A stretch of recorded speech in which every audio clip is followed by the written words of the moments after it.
Hey there. Welcome back. Today we have a tea time and heartfelt chat about Christmas nostalgia. This is a topic that one of you suggested, and I think it's really appropriate for the season because this is a time of year when there is a lot of expectation and societal pressure sometimes to be joyful and festive. And while those kinds of sentiments can certainly be part of the season and something that we can celebrate, it is also inevitable, and this has come home to me more and more the older I get, that the holiday season is also full of more complex feelings. There is nostalgia, there is grief, there is sadness, there is bittersweetness, and a real awareness of the passage of time. And that's just something I want to make a little space to honor for us. So a couple of little preambles to this. I want to say that this is not just solely about Christmas. So if you don't celebrate Christmas, I hope you will still stick around and listen. Whatever you celebrate or don't celebrate this time of year is fine. I think everything I'll be talking about applies pretty universally and applies particularly to the winter season as a whole more than any particular holiday celebration. I think the winter is a time when a lot of these feelings and emotions can come up for all of us. And also, what was the other thing I was going to say? You know what? I'll take that pause to take a sip of my tea and tell you that I am drinking sage tea. This is something I drink this time of year to help with my throat and to help keep myself healthy. And so this is some sage tea made with sage that I grew in my garden this summer with a little bit of honey in it. So I will take a sip of my sage tea. And if you would like to pause the video for a moment to go grab yourself a warm beverage, unless you're, winding down for sleep, unless you're already in bed or something like that. If you would like to just cozy up with me, I invite you to do that. So I will take a sip of my sage tea.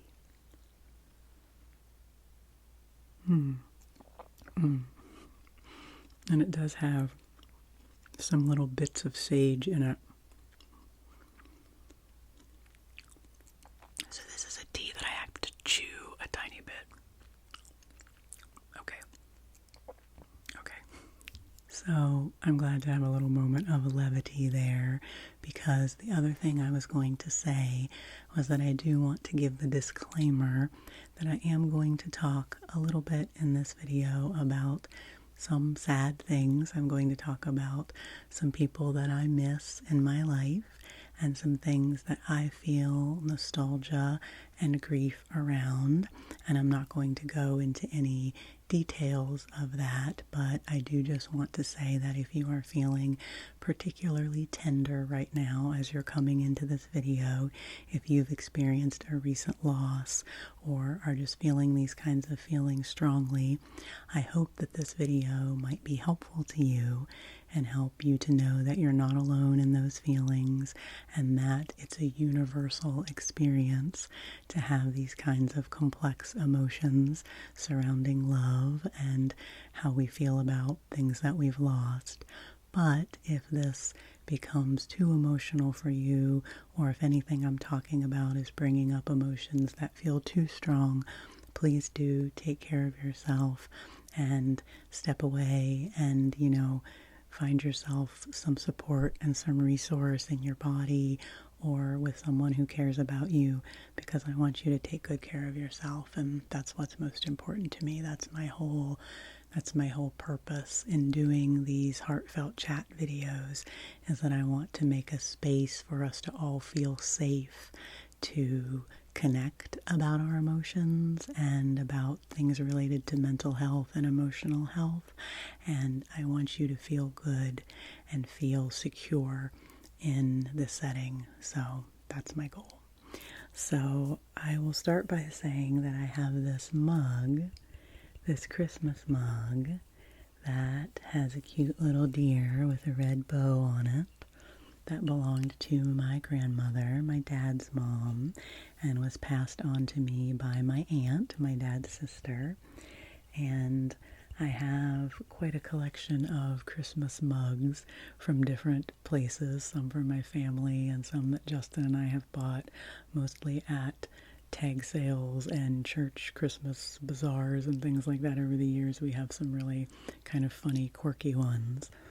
And so I just thought it would be appropriate to have my drink in this little mug that was my grandma's with the deer on it. Okay, I'm going to put down my sage tea for the moment. That was funny. I didn't think about the little bits of sage. That might not have been the best tea choice for drinking on air. You know, I actually have just some regular water over here, so I'm going to take a sip of that. I'm going to try not to edit this video much. I mean, I will if I cough or something. I did already kind of clear my throat at one point earlier, which I probably will need to edit out. But I want it to be, you know, just a very vulnerable and casual conversation with you, because to me that's the point of these heartfelt chats. So the person who made this suggestion said, could you talk about Christmas nostalgia and maybe bring some things to share that are items that you feel nostalgic about? So I'll start with one that is a good trigger sound, I think. And this is another item that was my grandma's on my dad's side. I have quite a few Christmas things from her. She was quite a collector of knickknacks and that sort of thing, and home decor. So I have a lot of things from her that have been passed on to me. I don't have as many things from my mom's side of the family, but I do have some ornaments that were my grandmother's on that side. I called my grandma Mao. That was her name that I gave her, my mom's mom. And I do have some ornaments from my mom's family, from my grandparents on that side, from their Christmas tree, but those are quite delicate ones, and they're already hanging on our Christmas tree, and they didn't really seem like ones that I wanted to do ASMR with. But I think I will do a Christmas tree show and tell video for you, and so I will be sure to show those to you when I do that. So for now, I just thought that this little smushy soft Christmas tree, see, it's silver on one side and gold on the other, might make a nice little background sound while I'm talking. And I have a set of these ornaments from my grandma. There's a tree, there's kind of a Christmas ball that is this two-tone silver and gold, there's a wreath, and I really love them, and they're ones that I definitely remember being on the Christmas tree at my grandma and grandpa's house, and I remember liking them when I was a kid and thinking they were cool. So it was special when my aunt passed them on to me. So I think as far as the topic of nostalgia, again, I didn't really plan this out. I never do. I always trust that whatever is on my heart will come forth and will have some kind of meaning and significance for whoever is listening.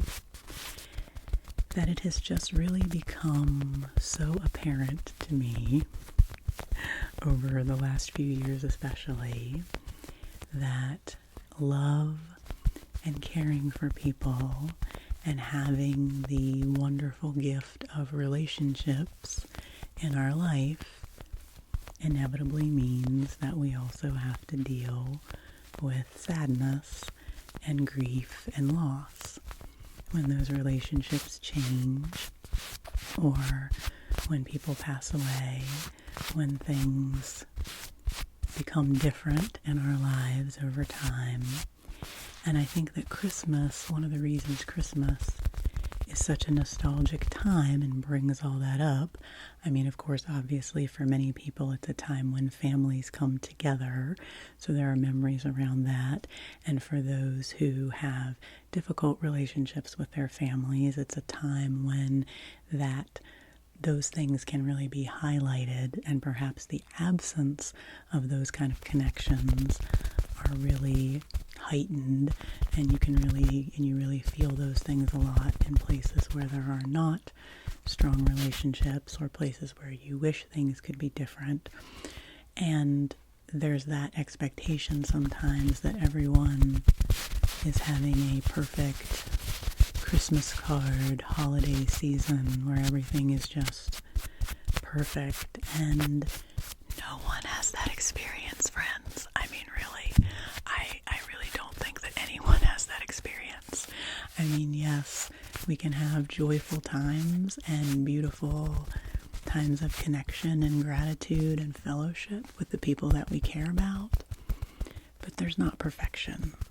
There are always going to be moments of frustration, or moments of disconnection, moments of people being tired and worn out, and things not going the way we planned, and logistics being complicated, and there's all those sorts of things that also make up this time of the year.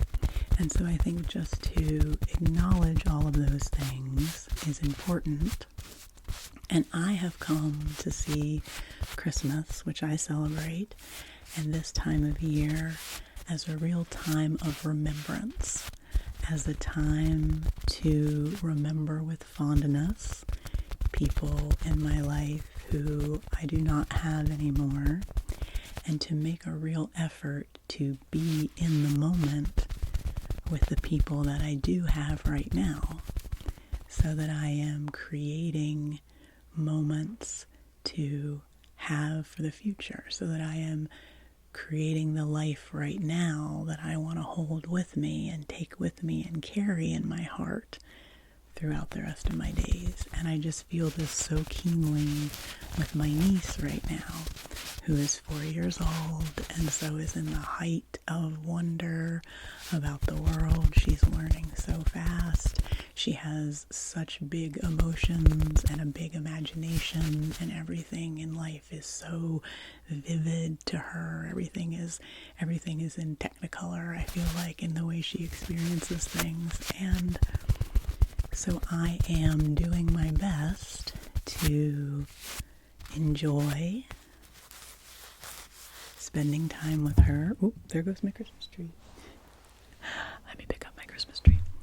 I am doing my best to enjoy spending time with her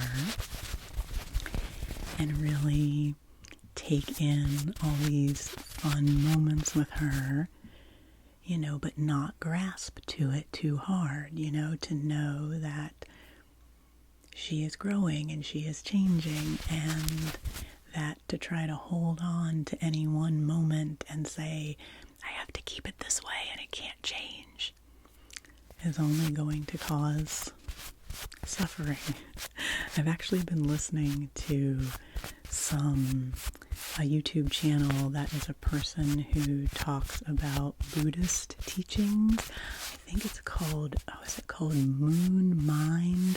It has something with the moon in the name of the channel, and I will link to it, because there are a lot of things, honestly, about Buddhist teachings that I find very helpful, particularly about being okay with impermanence and change, and finding the balance between gripping onto things too tightly and just telling yourself you don't care at all about things or people, and becoming isolated and becoming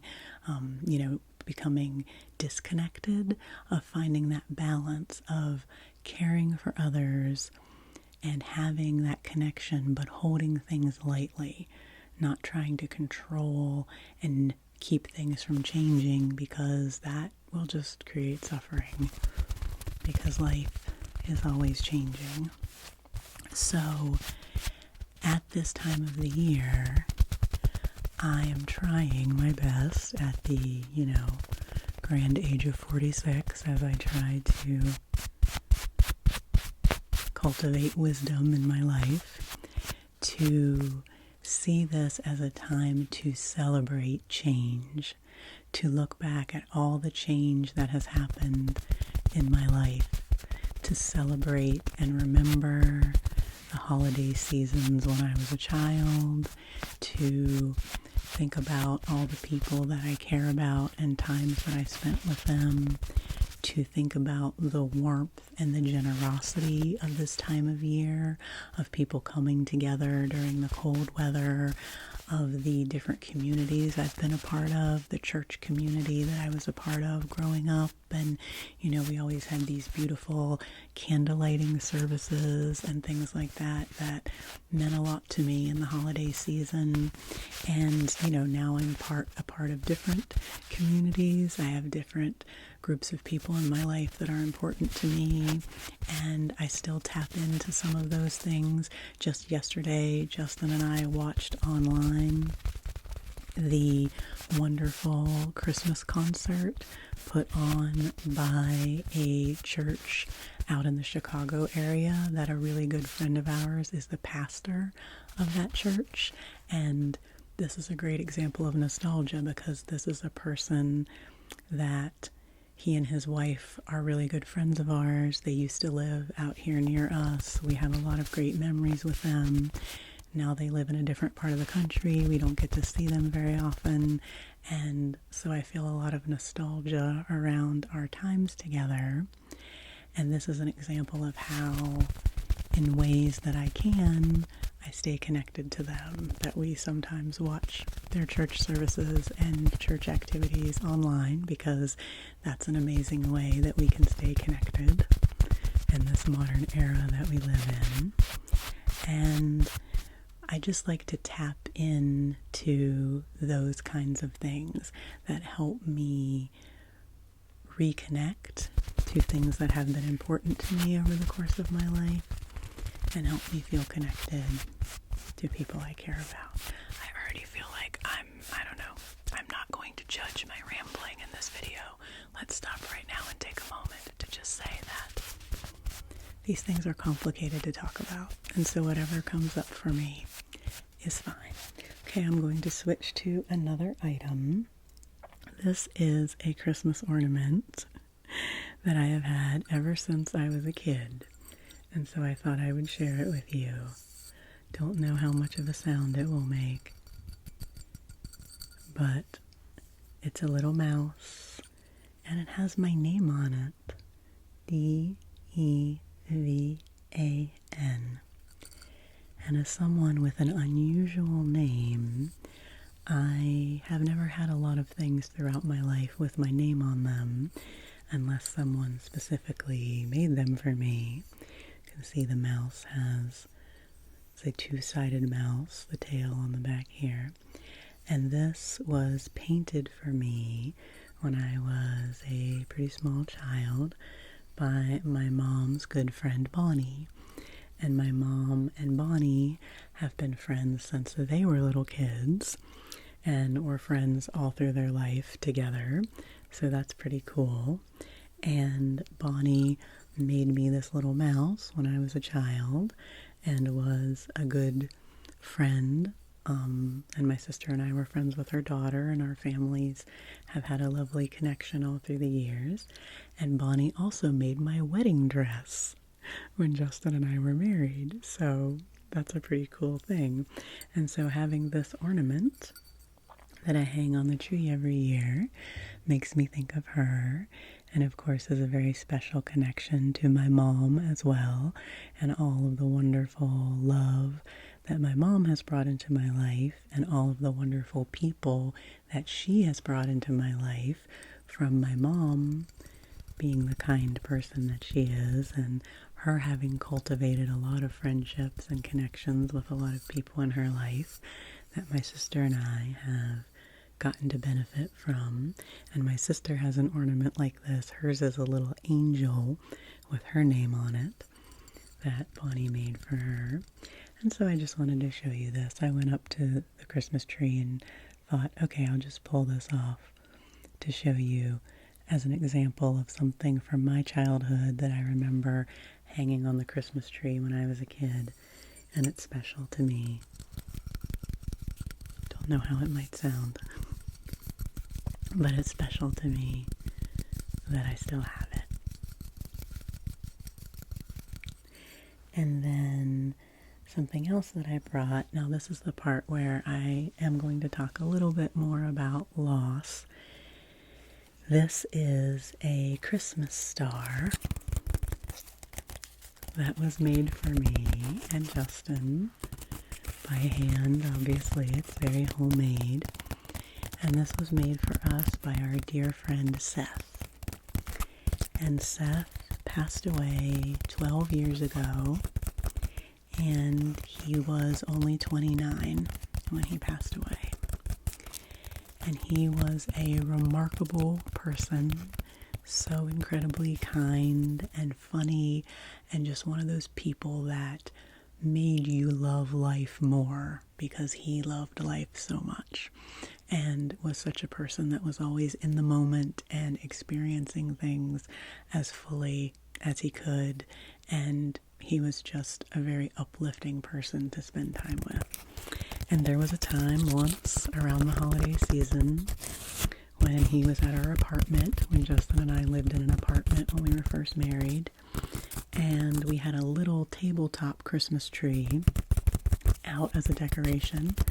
And Seth said, hey, you don't have a star for that tree. There was no star. I'm going to go make you a star.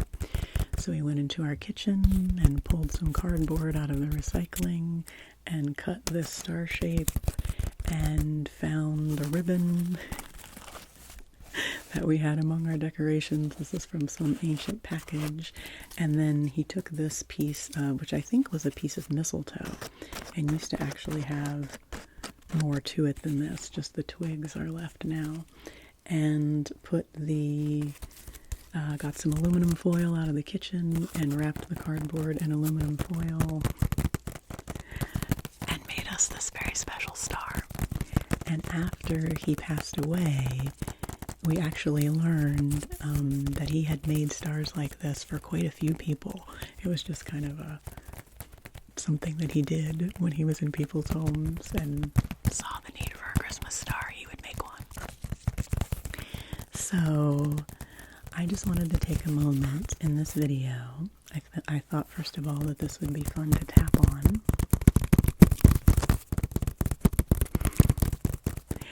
And I had not yet discovered ASMR back in those days. And I know that Seth would love my channel and would think that it was such a cool thing and would be so supportive of me and this creative endeavor of mine. So I just wanted to take a moment in this video to tell you about him, because that's one of the things that I think that is special that we can do when we miss someone and we have a loss in our life, is to share their stories, to tell other people about what was special about them and the things that we remember and the things that we love. And that can help them continue to live on. And of course, this is a situation where, do I wish that his story was different? Of course I do. Of course I wish that he was still here with us. But I cannot change that story. So instead I will honor it, and I will honor the love that I feel in my heart, and I will honor the hurt that is still there. The hurt that will always be there when we care about someone and then we lose them. And I think that cultivating acceptance and cultivating peace around grief doesn't mean denying the feeling at all. It doesn't mean denying the sadness or denying the hurt or denying the devastation that can come with losing someone. It means letting ourselves really feel it fully and knowing that we're not alone in it and having compassion for ourselves while we're in it and knowing that that is part of the human experience and that even our grief and our loss is always changing. You know, there are the stages of grief that get talked about. Grief is not a static thing. It doesn't feel the same from day to day. Nostalgia and looking back on the things that have happened in the past can feel a lot of different ways. We can even remember the same memory, and some days it can make us really happy, and some days it can make us sad, or it can make us feel both those things in the same moment. I really have come to realize how much happiness and sadness, they're the two sides of the same coin. They're always there together, that we can't have joy without the sadness. And I went through such a period in my life where I tried to numb out the negative feelings in my life. And by numbing out pain and sadness and frustration and anxiety, by numbing out all those things, instead of really processing them and letting myself feel them and finding support for myself to be able to fully have those experiences, numbing out the bad things meant that I was also numbing out the good things, and that my capacity for joy, for true joy and happiness and being in the moment of life experience and the beauty of being alive was diminished when I was trying to push away the bad things. So now I try to embrace the good things and the hard things as much as I can, and boy, sometimes are there some hard things. And this year in particular, because my mom and dad have both experienced some health issues, they're both doing really well right now, and I'm very thankful for that. But it has brought home to me the reality that, of course, I have always known, that I won't have them forever. That everybody I care about in my life, regardless of what age they are or what is going on in their life, I will not have them forever. I will lose them or they will lose me. One of those two things will happen. And that can, I think, send us into despair if we let it. But the flip side of that is to embrace this impermanence of life and the fact that it's constantly moving and constantly shifting and constantly changing. That by embracing that, we can really just have that realization that being here in the moment is all we have. And it's the most important thing that we have. And it's a wondrous, miraculous thing that we have, to be in this moment and to feel the things that our senses can allow us to feel, and to really see the people who are right in front of us, and to just feel fully the connection that we have with other people, even when those connections have difficult moments, to not pull away from that, to just really lean in to the connection and the human experience that we have. And that's a good way to live life, I think. So that's what I'm trying to do day to day, is to really be here where I am and love the people that I love and be patient with myself when I'm having a tough time, to let all my emotions flow and have as much compassion and love for myself as I can. And to really do that during the holiday season. So this is a moment for Seth. And I'm really thankful that I have this. And I will also say that, not all of us have physical items from people in our lives. And that's okay too. You don't have to have a physical item to remember someone by. And those physical items will also not last forever. They will disintegrate. They will change. They can get broken. And so I think that having physical mementos of people, having items or photographs or videos of people that we look at in order to bring us joy and to remind us and to have a moment of being in that experience of their presence again are really valuable, but they're not necessary. So if items like that make you feel weighed down or are a burden to your senses and feel like a weight on you, then you also don't have to hold on to anything physical in order to continue to honor people and different times in your life and different versions of yourself. You can honor all those things without having to have physical remembrances. It's all about your own personal preference and what makes you feel good and what brings you comfort. So I just wanted to mention that too. I also brought this little item. This is a little picture of my dog Hazel. And if you've been around this channel for a while, you would have seen Hazel in some of my past videos.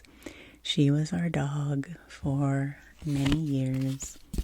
And this was a little Christmas ornament. This is what we sent out as our Christmas cards last year because Hazel passed away in February of 2024. And we wanted to do something special to honor her because a lot of people in our life really loved Hazel because she was a really special, kind, and gentle and wonderful rescue dog. And so we had these little ornaments printed that have Hazel's picture on the front. And a lot of people that I know, friends and family, have sent me pictures of Hazel hanging on their tree, which is really special to me. And I love tapping on paperboard, cardboard, so I thought this would make a good sound. As I think about the many Christmases we spent with dear Hazel and what a sweetheart she was in the little Christmas pajamas that she wore because she was always a very cold dog, and the ways that she cuddled us and gave us a lot of love. I actually have a video of her from, I guess it was her last Christmas, a video on my channel where I showed some of my Christmas decor, and Hazel is in that video.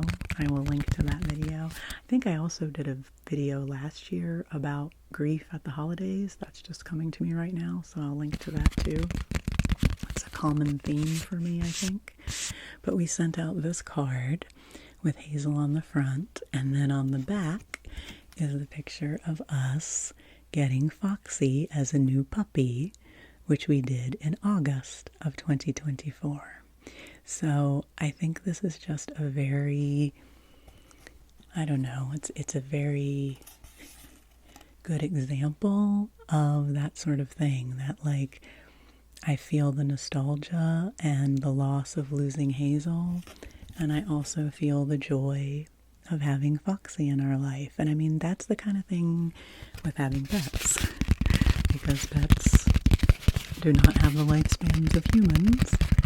We know when we bring pets into our life, that we will lose them someday.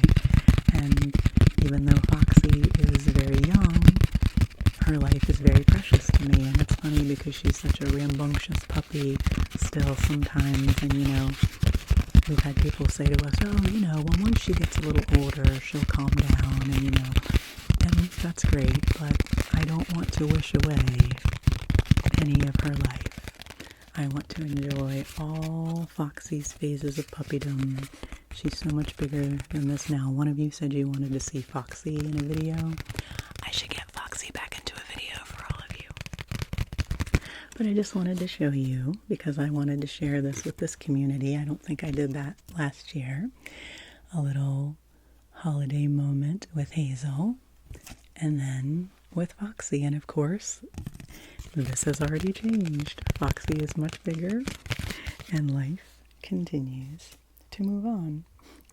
So the last thing I brought, the last item, this is another little thing in honor of my mom, and I brought it because I thought it might make a cool lid sound.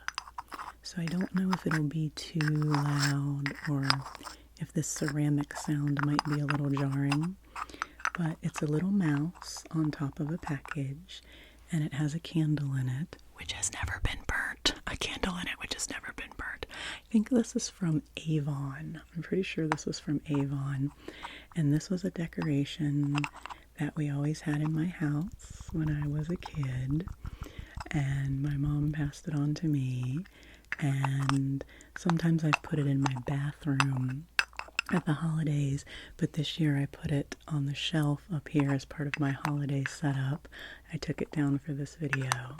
So if you see it up there in other videos, you'll know this is my little Christmas mouse that my sister and I both really like. Like I said, I'm really fortunate that I have a lot of Christmas decor from my family, and it's a really special tradition for me and Justin every year to get those things out and enjoy them. And of course, for me with Justin, there's a lot of gratitude this time of year that I get to share my holiday season with Justin. That he is well, that will be coming up on the 3-year anniversary of his manic episode and his hospitalization and everything that happened to him. In March, it'll be 3 years. And he's just doing amazingly well. And we're in a better place than we've ever been. And I think back on those times of difficulty that we had, and I don't want to forget them because they were an important part of our life. But now we're here in the present, and we have a lot to celebrate. And I'm really thankful for that, and I'm thankful for the full history of our life together and everything that we've experienced. So I'll give you a little more lid mouse tapping there with the little mouse. Okay, friends, well, I don't know if I said everything that I wanted to say in this video. Who knows? Whoever knows. But I appreciate you hanging out with me and spending this time with me. If you have any experiences or memories you would like to share in the comments about holiday memories that are precious to you, or about things that make you sad and nostalgic this time of year, if there's anyone that you're missing right now, or if there's anything you're struggling with that you'd like to talk about in the comments, I'm always happy to hear that. I'm always happy to listen to you. I'm not happy to hear that you're struggling, but I'm always glad to be able to support you. And of course, I am not a therapist, and ASMR videos cannot give you all of the support that you need. So if you do need support from someone who can really be there with you in person and help you to process emotions and help you to process your grief and anything else that you need to, I really encourage you to do that, to reach out, to not let yourself be isolated, to find support and connection with people. And the little bit that I can do to offer you a little bit of encouragement and to listen and to send you a reply to a comment and to let you know that you are not alone in the complexity of your emotions this time of year. I feel really honored that I can do that and that we can have this connection, which is a type of connection, one of many different types of human connection that we can have. And I'm very thankful for those human connections, and I'm very thankful to be connected to you specifically, and I'm grateful to you for being here and being a part of this little community where we can sip our tea and talk about things and be human and be vulnerable and admit that life is hard and messy and really, really difficult sometimes. But it's also really beautiful and really worth fighting for and worth working through and worth seeing the beauty in and seeing all of the miracles that are happening in this moment that we're in right now. So I'm going to take one sip of tea, one more sip of sage tea for the road. I'll finish it up after this video. Please take good care of yourself. Thank you for being here with me. Rest well, and I will see you again soon.